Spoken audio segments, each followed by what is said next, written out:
Good morning, everyone. As Bart mentioned, I'm Federico Pareja. I'm the Commercial and Marketing Director for Ouigo Spain. I have the two roles.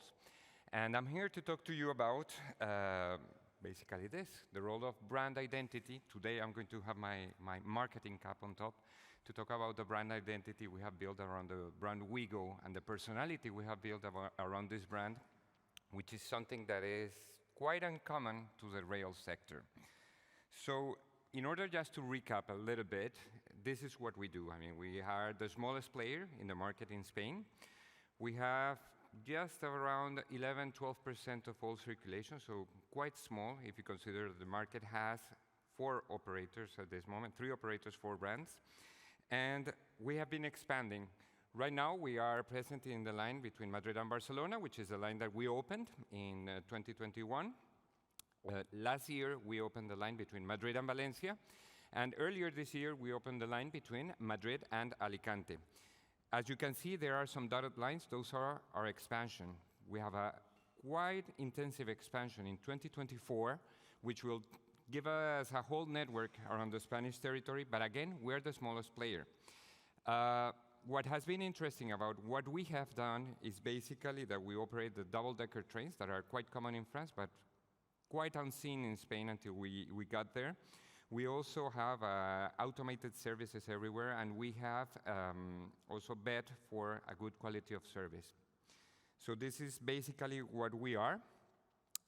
But when we launched 2.5 years ago, or a bit less than that, we fixed ourselves some objectives. And why did we do that? Because basically what we saw is that yes, we were the smallest player, but again, to be completely honest, we didn't have any USP. We didn't have any unique selling proposition to say. I mean, we transport people from point A to point B.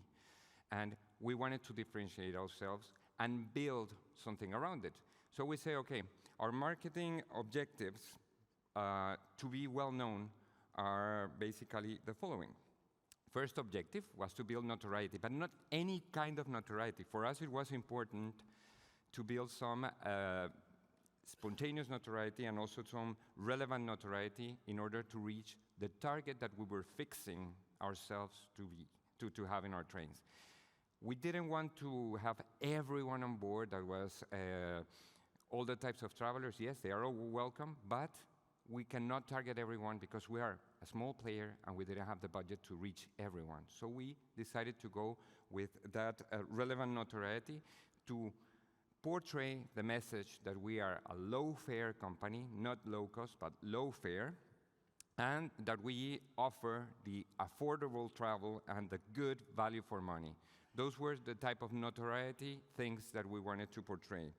We wanted people to know who we are, know what we do, and just by having a glance at our advertising or looking at our trains, know these guys are good value for money. That was the type of notoriety that we were looking for.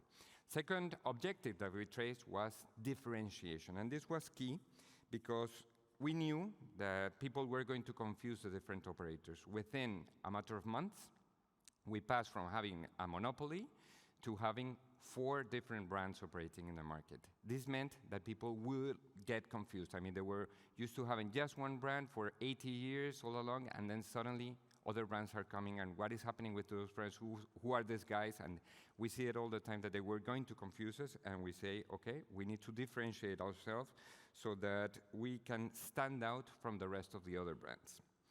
Our following objective was also the affinity. We wanted people to feel really acquainted with our brand, and we wanted to have people that felt that the brand was what suited them better.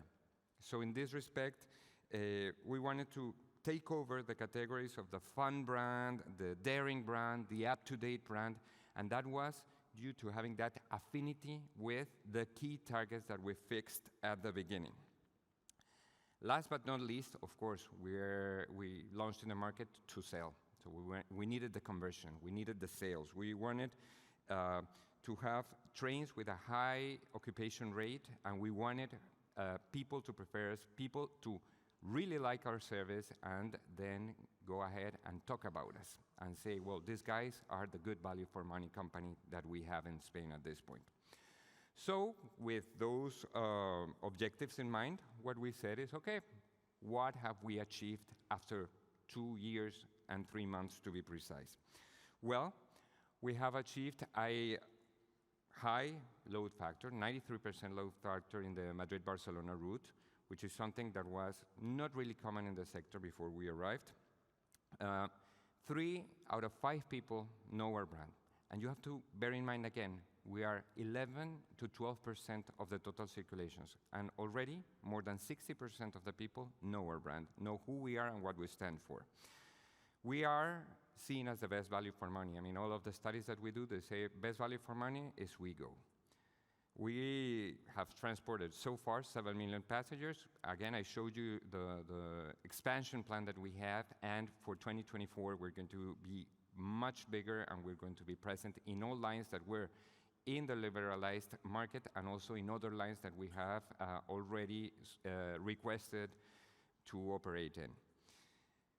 Also, we are seen as a fun brand, as a daring brand, as an up-to-date brand, which was something that was in our objectives, and that we, and this is very important for us, that we allow people to travel cheaply.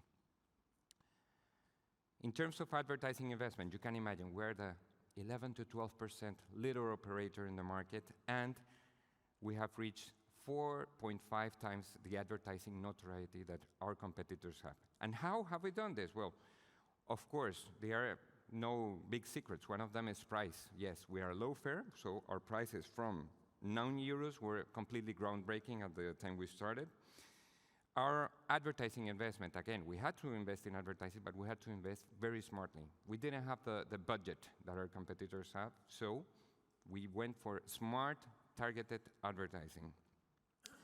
We needed to build the interest, and we have done that. We have built interest, and basically we have done it around a strong PR and brand activation actions. And these have been key, because this is what really portrayed us in a different position from the other competitors. Those brand activation actions have given us a lot of free publicity for our message and have amplified our message a lot within the Spanish market. Of course, I already mentioned this, targeted marketing. We cannot reach everyone. We want everyone. Everyone is welcome on our trains, but it's impossible to reach everyone. We're the small player. We don't have the big budget. We have to focus on specifically the type of clients that we can have on board. And we have taken over also the music territory. And this is an example of a brand activation thing that we have done. And why do we have taken over the music territory? Because music is something that is related to the young at heart. You may be 65, but if you're young at heart, you still have like a common thread that is music. And this is something we have to do. So basically, what we have done is the opposite of what the incumbent had done until the moment. Of course, they have their positioning is very clear, but for us, it was a matter of doing something completely different and just standing out from the rest. In doing this, we have given the brand, the Ouigo brand, a strong and very well-defined personality. And this is something that is key. And I come from the air sector. And in the air sector, brands have a very strong and clear personality. And I'm sorry to say this, but in the rail sectors, usually brands don't have that. We are lucky because we come from a brand like Ouigo France, and we are their sons in some sense, but we have adapted very well to the Spanish market in order to do this, to have a strong brand personality. Around this, well, we have created our own Ouigo universe. We have a differentiated tone and voice that speaks out, and people know what is Ouigo and what is not Ouigo. We have some very clear brand attributes as well to differentiate ourselves. We are original, we are daring, and we play with that difference. We are completely different, and that is what we have portrayed to our customers. Just to give you a couple of examples, this was advertising that we put in buses in Spain, and I'm going to translate exactly what it says. It says, the day Ouigo means expensive tickets, we have to start giving out cheap headphones. Basically, this is daring, and this was something that everyone in the market understood what it was meant to say, but it is a different way that nobody speaks to their clients normally, and especially not for transport in Spain. St. Valentine's is another example. Everyone has their campaigns around St. Valentine's with all the hearts and celebrating the 14th of February, but we said no, that is not the way that we do it at Ouigo. We said we're going to celebrate the St. Singles Day on the 13th of February, and we're going to have a speed dating at 300 kilometers per hour on board our trains.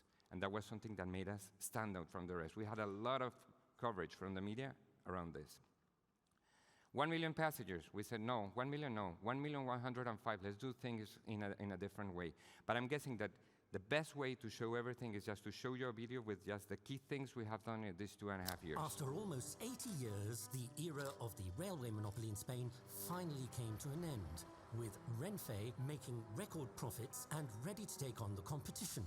Then Ouigo arrived in Spain in 2020, in the middle of the pandemic. The sector was at a complete standstill, but we decided to get a head start on the other competitors, Irio and Avlo, and start making ourselves known.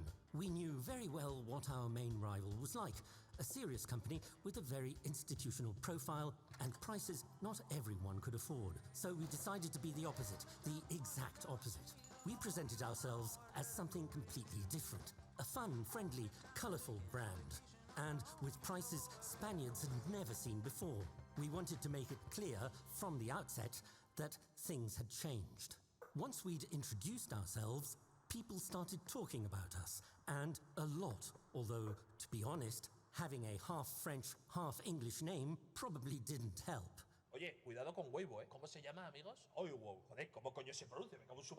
Ouigo, ¿no? Ouigo, en un Ouigo. En Ouigo suena mejor. So we decided to teach everyone how to pronounce it, again in a refreshing and different way, and using a resource that was to become a mainstay for us, music. Little by little, people got to know us, and although we launched a TV campaign, we started to focus on social media and spontaneous actions, approaching our audience in a way that no high-speed rail company had ever done before. So much so that we even quietly crept into the Spotify accounts of people who didn't pay for the premium subscription. In other words, our target audience.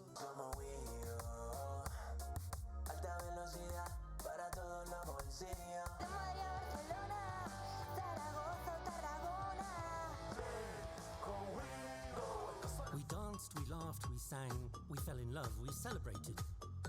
And always with a smile. And of course, we made it clear that we are very cheap. Con Ouigo no vas a irte de safari a Tanzania, encontrarte cara a cara con un león y ser consciente de la fragilidad de la existencia del ser humano. Pero a ver, por 9 euros puedes ver los leones de las Cibeles, que están muy logrados. In the end, after all these years, we've achieved what we set out to do. To bring high-speed rail travel to everyone, increasing the number of passengers between Madrid and Barcelona by 43%, reaching a seat occupancy rate of 93%, something previously unheard of in the sector. We became leading promoters of a fun, daring, and up-to-date image, managing to capture 20% of the market share with only 11% of total traffic. And with a much smaller budget, we outperformed our competitors in terms of advertising awareness, proving that a high-speed rail company can be approachable and turn heads. And that, despite the prevailing pessimistic mindset, launching our brand in the middle of a pandemic with our optimistic tone was actually a great idea.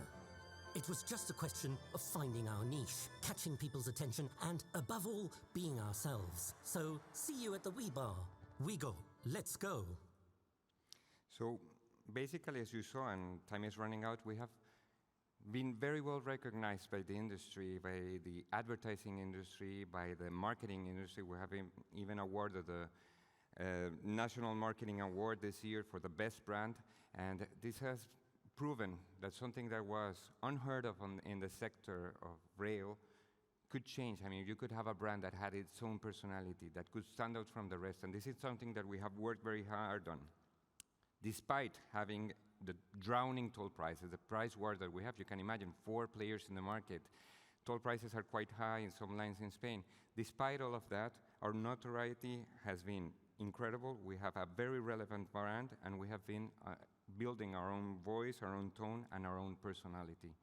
So this is just to give you some energy to please go ahead and build your brands as well. Rail sector, we need to improve. Other transport sectors are taking the lead, and we can do it. So that's it.